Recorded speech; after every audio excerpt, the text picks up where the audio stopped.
Aquests milicians anarquistes fan maniobres al Parc de l'Espanya Industrial. I el Franco primero, contra aparell. Per sort, els fusells no estan carregats de pólvora i ells són actors que assagen per gravar un curt. Estem aquí dirigint el curt de la Caputxeta Vermella. No és res més que la història de la Caputxeta Vermella passat a l'atmosfera de la Guerra Civil.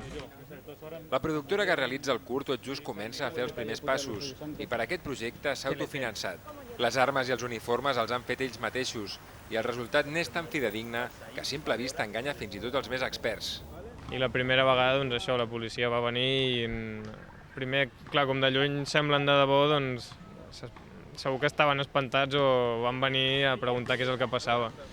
I llavors quan van veure que de prop no era res, que era un pal d'escombra amb una fusta, doncs ja també es van quedar amb la cara de tontos perquè suposo que s'esperaven algo més del que era. Si consigo esos mapas en menos de 15 días, habré eliminado a todos estos anarquistas. Y ahora mismo voy a volver al puesto Bolita por la carne del sur y voy a pedir refuerzos para poder limpiar bien la zona. A banda de barrejar fantasia i realitat, aquest curt també és atípic per l'episodi de la guerra en què es centra. No parla del conflicte entre nacionals i republicans. Ho fa dels fets de maig del 1937, que durant uns dies va enfrontar milicians comunistes i anarquistes. Si la història l'escriuen els vencedors, aquí tenim que els nostres protagonistes són els més vençuts i atonyinats de tots.